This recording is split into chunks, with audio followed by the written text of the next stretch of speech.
Bismillahirrahmanirrahim. Alhamdulillah. Alhamdulillah lam yalid wa lam yulad wa lam yakul lahu kufuwan ahad. Asyhadu an la ilaha illallah wahdahu la syarika lahu al-malikul quddus as-samad wa asyhadu anna sayyidana Muhammadan abduhu wa rasuluh alladzi da'ana ila sabilir rasyad. Allahumma sholli wa sallim wa barik ala sayyidina Muhammad wa ala alihi wa ashabihi wa sa'iril ibad. Amma ba'd. Qala ta'ala qad aflaha man tazakka wa dzakara isma rabbih fa shalla. Jemaah yang dimuliakan oleh Allah, mari kita awali kajian kita kitab Tasawuf Hikmah dengan membaca Al-Quran agar kita tetap sehat walafiat, ilmu manfaat, rezeki kamsar barokah, anak cucu soleh dan solehah.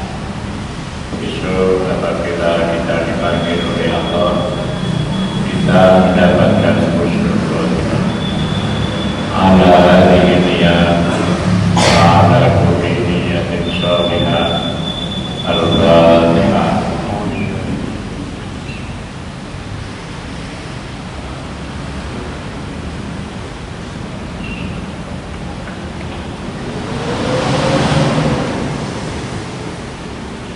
Yang terakhir kita membahas bagaimana seorang salik penempuh jalan ketuhanan di dalam mengamalkan ada'ul awamir, melaksanakan perintah.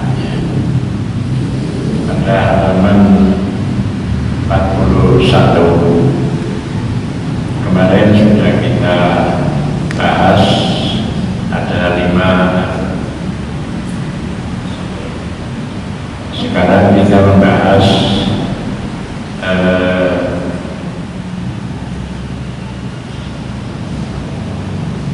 tarkun nawahi, jadi meninggalkan larangan. Jadi seorang sufi itu harus memahami mana yang mafrudun. Ini persoalan perintah, mana yang mafrudun, mana yang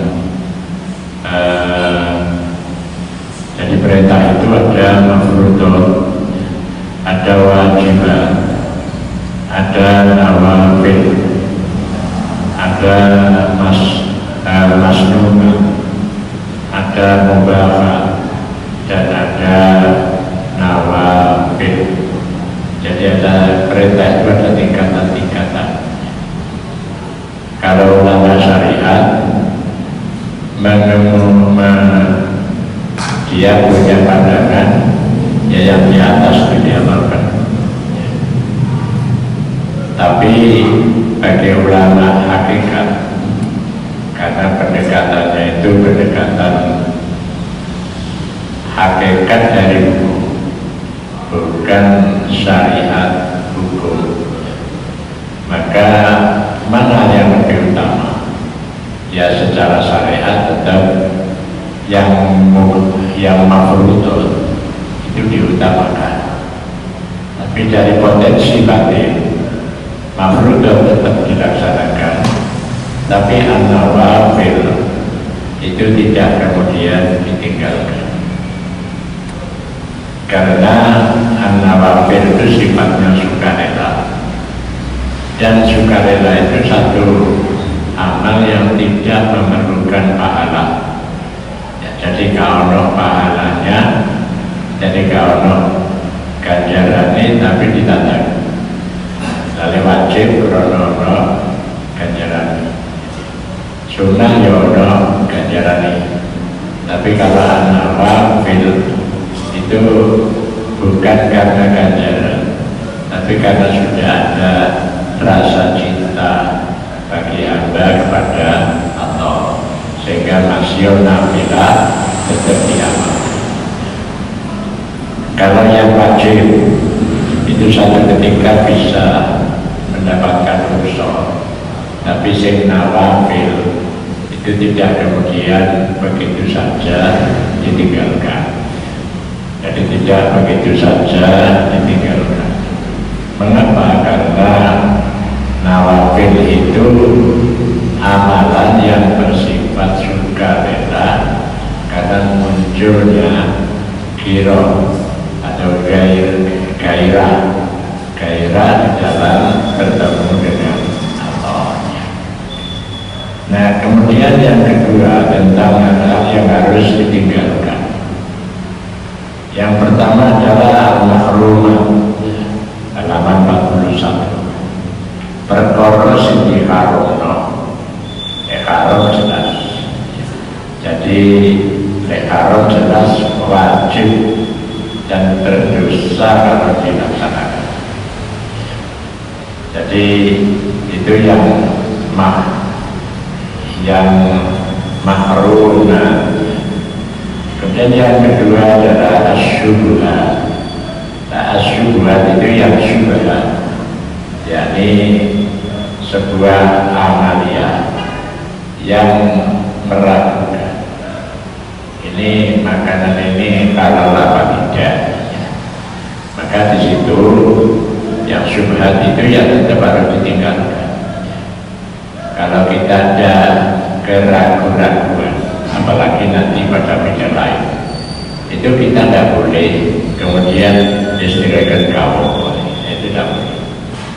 Itu bagi saling ilallah.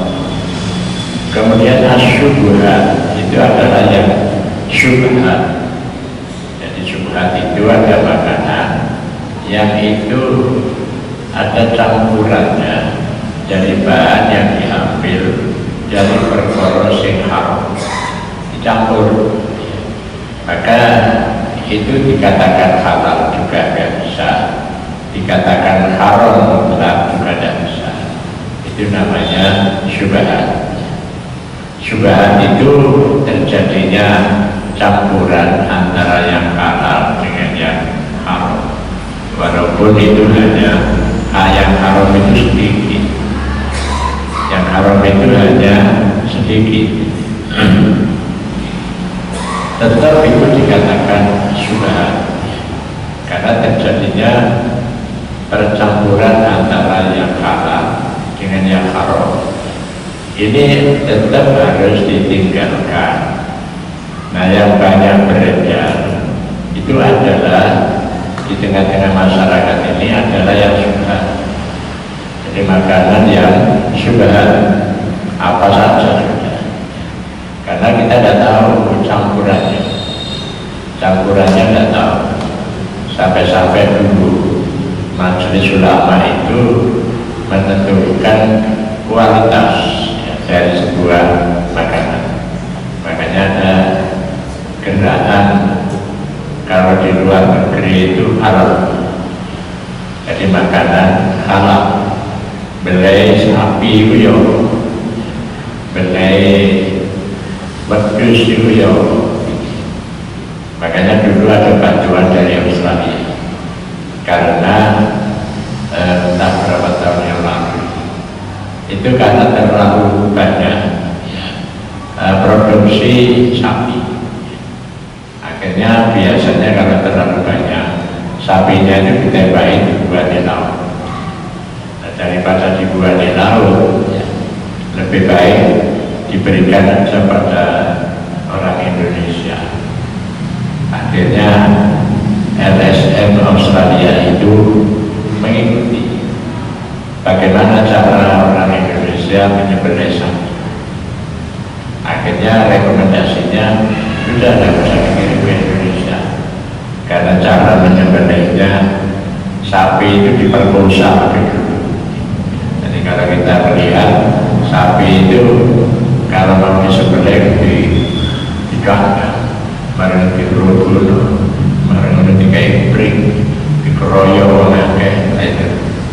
Makanya sekarang ada model perubahan cara menyembelih sapi, karena rekomendasi dari LSM Australia supaya tidak dikirim lagi ke Indonesia. Karena itu hibah berapa ribu sapi itu berada dinaikkan kapal dari Australia ke Surabaya. Makanya sekarang penyembelihan sapi itu wis kakak dibegal, kakak diopot, diunik dulu. Nah ini sebetulnya akhir. Barang dulu diunik kecil, dasi barang dibeli. Berarti tidak dibuating, tidak diruas macam-macam. Nah ini kudu orang yang pinter bagai nyowo sapi. Jadi sapi itu kudu disewa, begitu dipegang harus bareng-bareng dulu. Dibeli juga ginjal-ginjal menengah. Nah itu harus ada itu cara menyembelih sapi. Begitu disembelih ya harus menengah, macam-macam. Nah kalau kita ini kan dicuancang, dikapan sampai pokoknya sampai meneng lah. Nah itu makanya sekarang sedang dicari cara menyembelih kambing ya. Kemarin itu ada cara menyembelih kambing dan sapi yang itu hanya dia saja itu. Terus orang-orang geletak dulu, orang disembelih orang ya itu disuruh ini bagiannya ilmu nih apa yang sekarang itu kelompok orang-orang yang benar-benar ya. Itu orang ilmu suhu jadi disuruh diundi baru-baru dulu di Wismapan. Nah itu baru itu ya. Jadi ya di samping kita kalau menyembelih itu rata-rata kan ya rata-rata apa yang besar royong makin. Nah ini dianggap sebagai tidak berberi kehewanan, Nah makanya terjadi satu pandangan bagaimana kalau menyembelihnya saja diperkosa, kalau itu tidak termasuk syubhat. Jadi tidak termasuk syubhat karena tidak bercampur, padahal dia campur dan dipaksa ya. Makanya harus dicari itu cara menyembelih sapi, kambing, semoro diundi, semoro turu kiwi.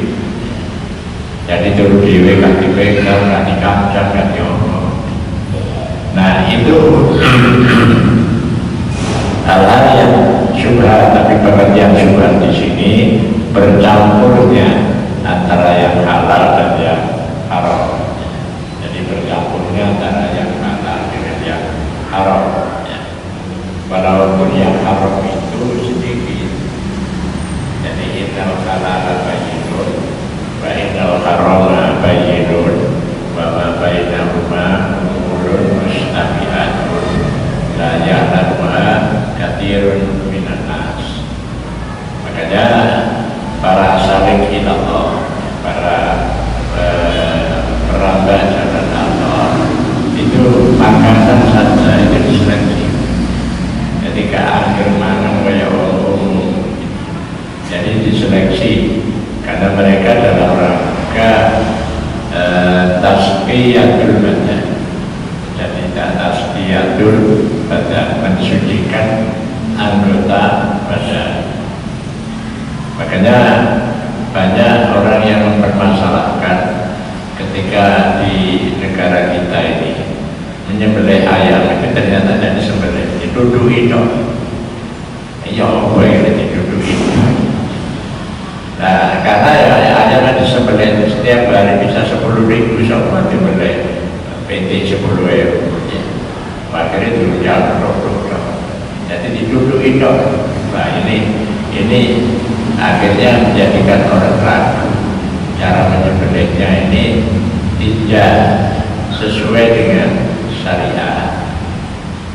Makanya ada yang mau memakan daging ayam itu tidak yang dijual di pasar, yang boleh dewi, dirumati dewi, dibakani dewi, ya.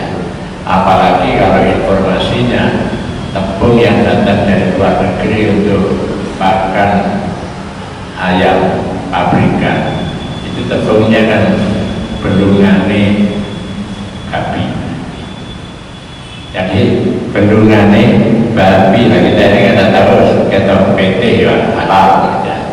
Tapi pakannya bendungane babi itu dikirim oleh Rusia itu ke negara kita untuk campurannya pakan ternak. Nah ini kan juga jadi masalah kita ini tidak pernah meneliti itu. Pokoknya PT ya mesti kan halal ya. Tapi pakan yang orang tahu di mereka. Nah itu akhirnya menjadi syubhat. Jadi innal halala bayyinun, perkara sing halal itu jelas. Wa innal harama bayyinun, dan perkara sing haram itu juga jelas. Tapi wa bainahuma umurun mustabihat, antara keduanya itu ada perkara yang mustabihat, la ya'lamuha katsirun minan nas, kebanyakan jadi akhirnya sing enak ku yo desa ya, sing alamane opo duwe pekarangan iki PT bakal jagung PT siapno apa hijau-hijauan supaya dimakan. Nah itu sudah paling aman. Lek wayahe kepingin di Pak PT jadi cukup gak langsung dibeleng di apa istilahnya, jadi dikurung ya 5 hari bagi beri pakan yang bersih. Nah, itu baru disembelih. Tapi sekarang ada nonton orang tuku di pasar ini beli didelok bulunya kalau model beli diduduki dong. Nah ini lewat sing anti tasawuf tidak tahu itu mengkonsumsi itu. Jadi masih nggak mau, karena kebanyakan dari kita itu sudah orientasi halal tapi yang domir belum hati. Nah kemudian yang ketiga adalah al-fudolat itu berlebihan. Jadi makan itu berlebihan ya. Karena Nabi pernah menyatakan perut besar kita itu sepertiga makanan, sepertiga cairan, sepertiga udara. Akhirnya yang makanan yang berlebih itu bisa menjadi haram. Jadi makanannya berlebih. Pokok enak mau ngani diake, mari ngono, wetenge apa? Ya melakar. Akhirnya cari wong Jawa, kayak semelaku melakar di kono enak. Jadi di kono enak. Nah, bahkan ada pemikiran begini, Nabi itu kalau makan, ya, kalau makan itu kan tidak dicampur dengan minum, tidak dengan minum. Nah sekarang persoalannya itu yang dimakan itu kering apa basah. Jadi kering apa basah. Kalau kering ya memang keserutan terus, maka perlu ada air turun. Nah apalagi kalau makanan itu tidak diambil dengan sendok, tapi dengan tangan ini. Jadi makanan itu kalau dimakan dengan tangan itu cepat gosok di perut. Bedanya dengan sendok. Makanya ada ya viral itu ketika seorang diplomat Indonesia namanya Agus Salim, orangnya Jegoten, promosi orang Minangkabau, itu kan diutus ke PBB dia itu pinter 9 bahasa hasilnya. Dirasani karo wong duta besar yang ada di PBB itu perkara jenggot dirasani ini ana hukum jenggote karo pringose kaya kambing.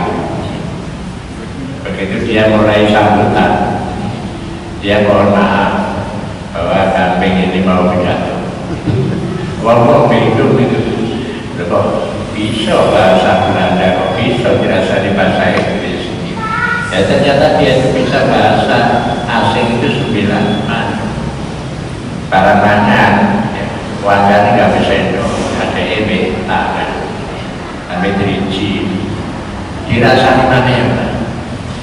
Ya, mohon maaf, saya makan dengan jari saya, karena ini adalah sendok yang paling bersih untuk saya.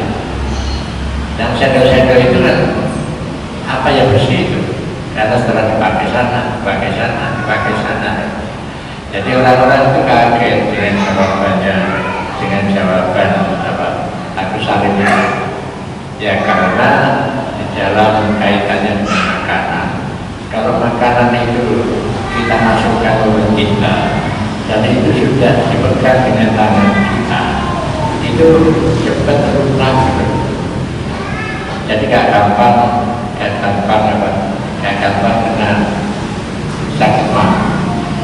Jadi tidak gampang kena mah. Saya kena iya kira-kira lawan betul itu kok roro ayo kok kira-kira makan mesti diambil tangan sampai driji tapi kebiasaan sampai sendok. Karena makanan tidak segera gosok yang bila masuk dengan sendok. Nah itu namanya al-fudola berlebihan. Makanya kalau tradisi masyarakat itu ada kalau makan tidak pakai sendok, masih makan sate gulai juga ada sendok, jadi nggak ada sendok. Bahkan sampai kalau kita ini makan atau minum itu bisa 10 tahun. Jadi orang sepanas berbeda. Pokoknya nanti disebut karena darah yang kita tiupkan itu mengandung apa itu ya. Nah, itu akan nyampur dengan makanan kita dan itu akan masuk ke perut. Nah kita ini kan sudah terlanjur kebiasaan. Ilmu ini itu beda. Memang kalau orang Arab itu kebiasaan kalau minum kopi panas, dia langsung diubah. Cuma daerahnya kan panas. Jadi kalau kita ini makanan di saat panas, kita jangan makan es mesti dulu. Tapi kalau kita minum es, ya itu akan tidak perlu ya keringetan tapi itu sehat. Jadi tidak disebut itu ada yang mengatakan itu etika makan, tapi ada yang mengatakan itu hal yang harus dipenuhi ketika makan. Tapi kebiasaan cara nilai tangan kayak so bersih, ya marinya kerupuknya dibersihin sih. Nah kalau sendok kan baru dicuci. Ya sama dengan saya pernah mengusulkan di salah satu takmir, dia sedang membangun tempat wudhu dan membangun kamar mandi dan kloset. Saya usulkan ya supaya ada kloset duduk. Jawabnya Nabi tidak pernah pakai kloset duduk. Ya karena Nabi itu umur berapa? Lalu mati Nabi itu umurnya wis kelima. Ono sing umure 70, ono sing umure 80. Nah itu kalau contoh, ngadeke ora iso. Nah itu karena masih ini wis bermasalah. Makanya ini diusuli kan jawab. Ya jawabnya begitu Nabi dapat. Nah itu lupa kalau Nabi itu umurnya 63 tahun. Jadi umur 63 tahun itu pakai contoh tidak ada masalah. Tapi lewis pakai jongkok ya. Tapi kalau sudah tua ini sikile wis kagene dibekuk, iso jongkok gak iso ngadeg. Nah, makanya perlu kalau di kamar mandi itu ada ceklane, jadi kalau jongkok atau duduk itu ada goceane. Jadi ada goceane. Makanya kalau sudah umur 75 ya ada yang masih kuat, tapi ada yang tidak kuat juga. Jadi itu termasuk bagian-bagian yang harus diperhatikan. Jadi harus diperhatikan. Makanya menurut ahli ya makanan itu ya yang paling baik itu makanan ini ya dengan jari kita. Tapi juga pati usung juga apa saya ini kalau tradisi. Soalnya promosi ini dari TikTok atau di apa ya di YouTube itu kan promosi saya doa. Tapi dalam promosi makan dengan rinci tidak ada. Jadi promosi makan dengan rinci ya karena apa? Karena makanan kita itu kan beragam. Ono kalane sing kena dijogo, ono kalane sing kena kulit panas-panas, tangan dia gak kuat. Nah itu. Nah kemudian jadi berlebihan, apakah ini masuk dalam berlebihan atau tidak? Nah, itu ini dimasukkan dalam kelompok kudola. Jadi makanan tidak boleh berlebihan, standar metenge kuate pirang sendok ya makanan. Makanya itu jangan dilebihkan dan jangan dikurangkan. Kemudian yang keempat itu al-makruha, perkara sing makruh. Kalau kita ini soal makruh itu beredar di masyarakat, terutama rokok. Jadi terutama rokok. Wah ini sudah tidak bisa dibendung, karena itu lapangan kerja yang paling istimewa rokok itu. Di desa-desa itu ada pabrik rokok yang ada izin, ada yang tidak ada izin, yang pokoknya produksi rokok. Itu kalau menurut ulama NU itu karena banyak santrinya yang mempunyai pabrik rokok, ya, hukumnya makruh. Tapi kalau orang Muhammadiyah itu hukumnya haram. Jadi kalau kita rokok ya, rokokan itu dirobak 20.000 supaya itu tidak makruh menjadi impas serta boleh kedua. Jadi dari rokokan itu 20.000 dari rompak kira-kira 1 kilo. Dari sampai selama itu rompak bisa ketemu. Nah supaya impas serta kowe itu bisa ketemu. Jadi netral. Jadi netral. Ya, tapi kalau tidak, ya akhirnya bisa menjadi yang makruh itu haram.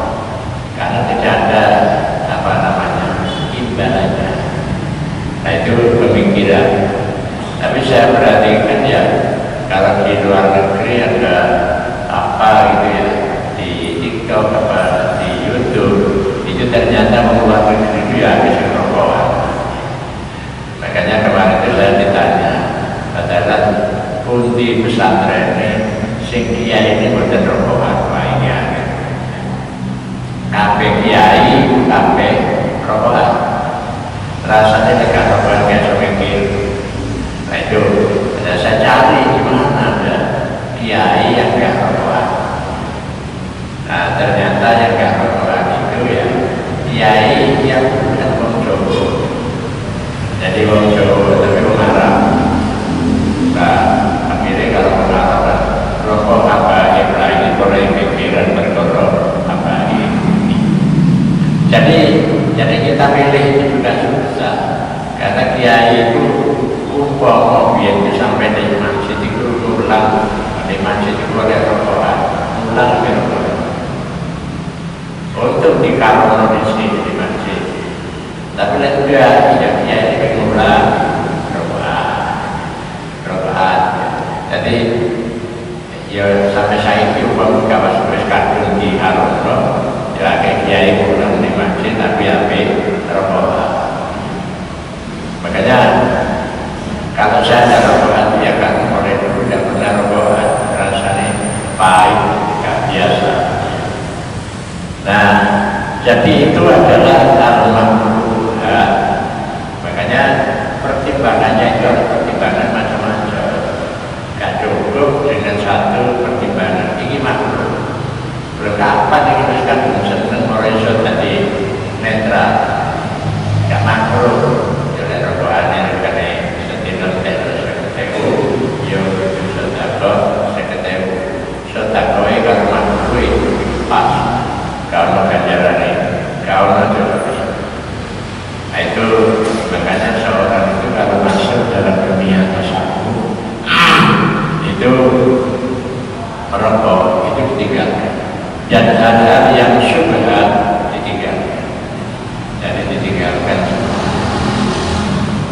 Makanya hal seperti ini selalu diperjuangkan oleh ulama bagaimana ini bisa wis dia ini yang duwe pabrik rokok lain kita para akhirnya fatwa kiai rokokan itu sunnah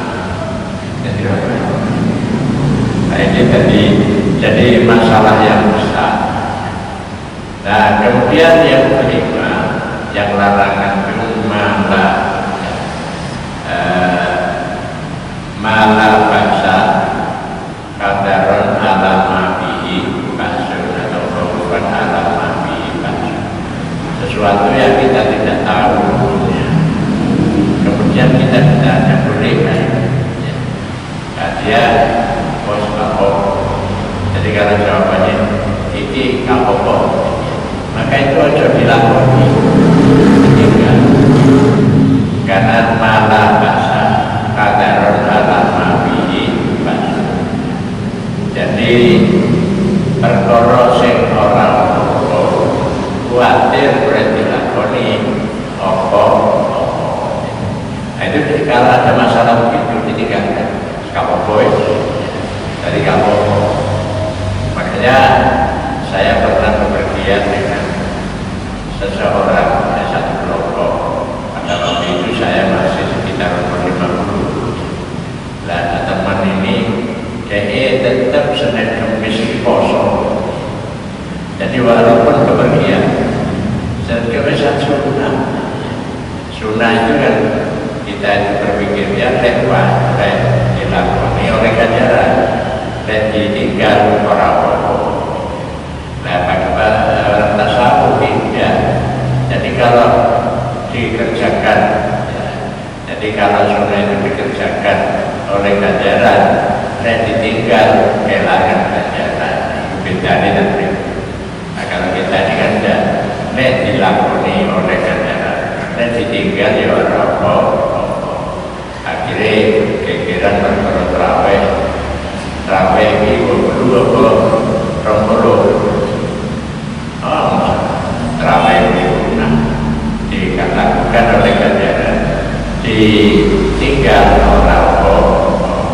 Akhirnya ada orang terawih enggak apa-apa. Tapi dalam pandangan tasawuf tidak begitu.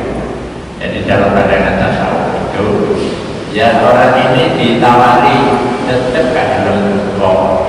Kenapa? Karena itu sudah menjadi barang yang sunnah. Itu merasa dia sendiri itu merasa wajib karena melakukan sunnah.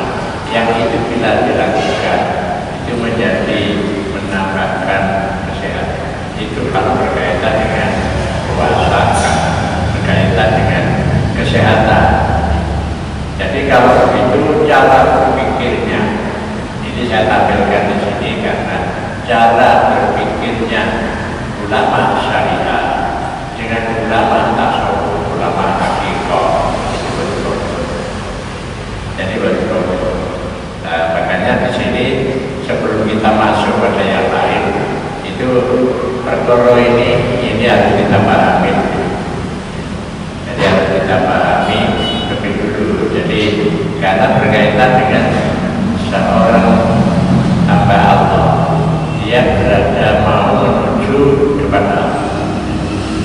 kalau menuju kepada Allah berarti ya dia harus hal-hal yang sampai yang makruh yang la ba'sa itu saja dia tidak mau melakukan. Makanya kalau pernah saya ceritakan, saya bepergian bersama ulama ahli tasawuf dan dia mengamal tasawuf. Diajak saya sehari-hari itu ke Madura selama 10 hari. Jadi hari ini ke dia ini, ke makam ini terus. Nah setiap kita waktunya masuk sholat ya, kita diajak berjamaah. Nanti kita jamaah takbir kata dia. Tapi dia sebelum kita jamaah takbir, dia sholat sunnah dulu. Nah kalau kita kan ada lawang sing wajib diringkes, sing sunnah ya berai. Nah itu kebanyakan kita begitu. Tapi bagi seorang yang merambah jalan ketuhanan itu ya tidak. Jadi yang disuruh ringkes itu si wajib. Lah untuk yang sunnah tidak disuruh ringkes, apa mana berai. Apalagi itu dalam pandangan sufi, perkara yang sunnah itu justru menyempurnakan yang wajib. Makanya ketika jamaah takdim, zuhur dan asar, dia izin. Jadi dia izin untuk sholat qobliyah. Jadi qobliyah itu kan zuhur itu 4 rakaat, asar 4 rakaat, jadi 8 rakaat. Nah, ba'diyahnya setelah zuhur itu yang muakkadah itu 2 rakaat. Setelah asar tidak ada sholat ba'diyah. Nah akhirnya dia yang mengamalkan itu. Nanti dulu waktu itu saya masih muda, saya bertanyai, nah sing wajib mawon dapure jamaah dan ringkes. Lah kok jadi sing wajib. Lah saya sudah kok tetap dilakoni. Jadi kalau sing dikon ringkes. Sing ringkes itu sing ana tadi sing wajib. Makanya begini ini biasanya kita tidak terapkan itu. Nah kalau kita ziarah mana, mesti kan, oh nanti kita sholat sama takdim di sana. Nah, kemudian nanti kalau masuk maghrib dan isya kita sama takhir. Tapi sunnah Ibrahim. Nah kalau pemimpinnya itu seorang sufi, sunnahnya tetap dilakukan, tetap dilakukan mereka.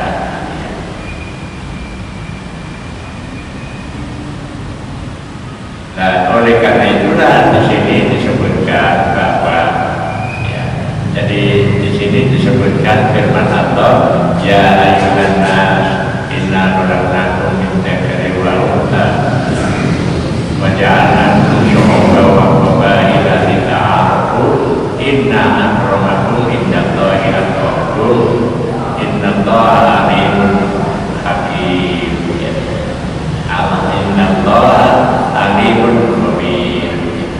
Jadi ini berkaitan dengan bagaimana masyarakat mensikapi perkara sing diperintah dan perkara sing dilarang. Jadi mensikapi mereka pasti tidak sama. Jadi mereka tidak sama. Makanya saya itu kan seneng delok YouTube ceritane wong-wong biyen itu lek pergian. Contohnya dari Madinah mau ke Baghdad dengan perjalanan darat. Apakah yang wajib itu diringkes? Apa yang sunnah? Lanjut ke singratoni. Dia sufi apa? Gak ahli syariat apa ahli hakikat. Jemaah yang dimuliakan oleh Allah, disinilah pentingnya konsep dasar. Bedanya ahli syariat dengan ahli hakikat di dalam mensikapi ketentuan yang ada di dalam agama, di dalam mensikapi apa yang ada di agama ini.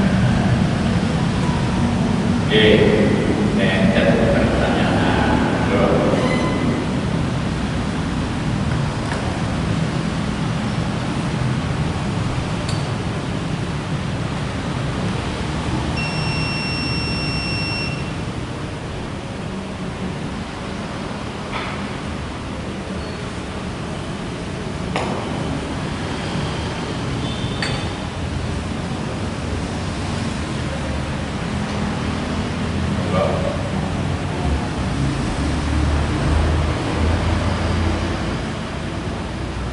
Ini sering saya sampaikan karena awal seorang yang masuk pada dunia sufi itu berpikirnya tidak berpikir syariat saja, tapi juga berpikir hakikat,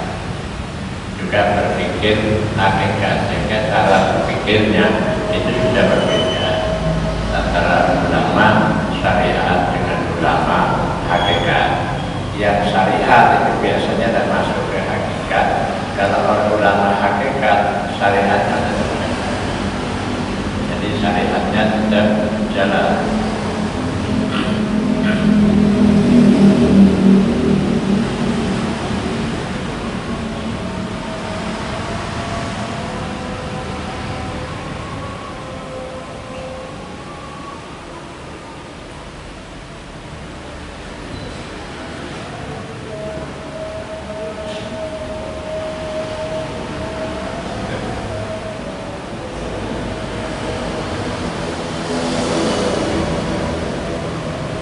Sehingga kalau kita lanjutkan, jadi amaliyah orang-orang itu berbeda. Ya dalile foto, tapi praktek amaliyahnya beda. Yang wajib itu rata-rata sama yang pokok, tapi kalau yang sunnah dan yang lainnya ini berbeda-beda. Jadi berbeda-beda bagaimana mengamalkannya. Makanya kemarin saya sampaikan, saya pernah pada waktu saya ketua NU Kota Malang diundang di acara musyawarah NU se-Jawa Timur di pesantren. Nah begitu waktunya sholat, jadi ternyata mereka begitu muadzin setelah azan itu langsung ngajak jamaah as-sholat jamiah. Jadi as-sholat jamiah. Untuk apa sholat qobliyah berjamiah? Makanya saya menggunakan istilah bukan jamaah. Untuk yang wajib namanya jamaah, untuk yang sunnah jamiah. Makanya buktinya as-sholat jamiah rahimakumullah, bukan as-sholat jamaah, bukan begitu. Jadi kalau begitu jamaah itu sholat wajib, tapi kalau jamiah itu sholat sunnah. Sholat sunnah tarawih rakaatain jamiatan rahimakumullah. Makanya kalau begitu ya tidak ada korupsi berjamaah yang tidak barang hal, yaitu korupsi apa namanya barang gerombolan ya. Jadi itu bedanya. Makanya begitu saya pikir mengapa kok berjamaah, itu karena imamnya itu sebelum azan itu sudah datang ya. Makanya imam itu dianjurkan sebelum sholat sebelum azan sudah datang. Dan yang pada waktu itu yang tadi setelah azan as-sholat jamiah, jadi sholat sunnah qobliyah itu bersama. Setelah itu barulah dia qomat. Karena saya ini dulu selalu ada tugas karena sebagai dekan Fakultas Syariah itu sampai ke mana-mana itu di Indonesia Raya itu. Jadi saya senang kalau ke sana itu mesti saya manfaatkan untuk sholat jamaah subuh. Ya. Dari masjid yang jamaah subuh memang 5 sampai masjid itu ya tidak sebesar inilah, 2/3-nya subuh itu penuh. Nah yang penuh ini biasanya saya ada kesempatan untuk ngomong-ngomongan dengan takmir. Saya tanya, masjid ini didirikan tahun berapa? Ini didirikan tahun 97, itu perumahan. Yang mendirikan siapa? Ya masyarakat sini. Begitu selesai, mereka sepakat untuk memakmurkan masjid. Kalau terus asal masih dipecah, tapi kalau maghrib dan isya itu sini perjalanan. Akhirnya sepakatnya itu subuh. Pertama ya hanya orang 17 ditambah dengan karena yang turunan itu 17 orang. dan istrinya selalu diajak. Kalau ada anaknya digendong ke masjid, akhirnya berkembang, masjid itu selalu penuh kalau subuh, selalu penuh. Nah kalau kita ini kan mendirikan masjid tidak bersama dengan kesepakatan, jadi dirikan menurut sampai mendirikan yang orang tahu yang berjamaah. Nah itu makanya membangun masjid harus ada kesepakatan supaya apa? Supaya terutama berjamaah. Kemudian saya pengalaman ikut Lapesdam di Kalikajar Probolinggo. Itu saya 20 hari latihan sama Gus Dur jadi ketua umum PPN. Itu kan calon ketua dan pengurus NU itu harus pernah mengikuti Lapesdam. Nah saya di sana itu kan seperti apa yang ada di Malang, bahwa di sana itu jam 9 itu masyarakat itu sudah berduyun-duyun ke masjid. Makanya saya dengar ono pengajian. Begitu saya datang ketika setelah adzan Jumat, saya datang, masjid itu sudah penuh. Kita ini sudah di luar, sudah tidak bisa. Ternyata khutbahnya itu pendek. Jadi begitu ya pembukaan, Ittaqullah, qala ta'ala, ya qala ta'ala wa qala Rasulullah, barakallahu li wa lakum bil Qur'anil azim. Ya. Nanti juga begitu rakaat kedua, khutbah kedua singkat. Begitu saya tanya, ya saya pikir, ya Nabi itu kalau khutbah, ya itu kan singkat, sholatnya yang panjang. Kalau kita tidak, khutbahnya panjang, sholatnya singkat. Panjang itu pun hanya sabdikis dan hal katakan, ya hati itu ya.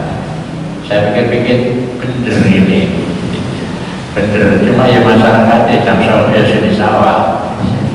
Kalau di desa kan di sawah, mereka tidak, memang hari itu memang hari libur di desa itu. Jadi mereka berangkat jam 9 berngono ngaji. Jadi berngono ngaji dia ini paling baru Jumatan. Nah ini artinya apa?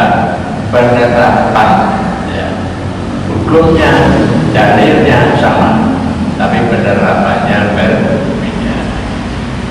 Makanya haji kita itu kan banyak ada yang sunnah dihapus, ya.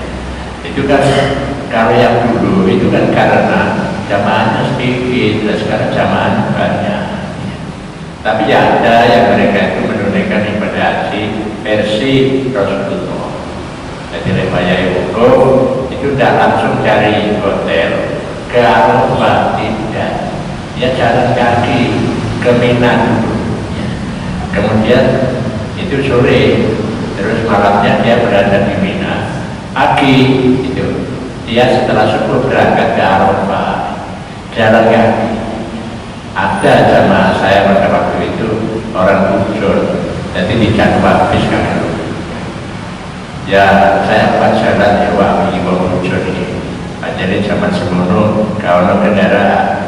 Tapi kapan itu saya pergi ke Bujur, orang negara itu numpak sepeda, numpak sepeda lagi kakuat lakui pakai dari dulu kaji.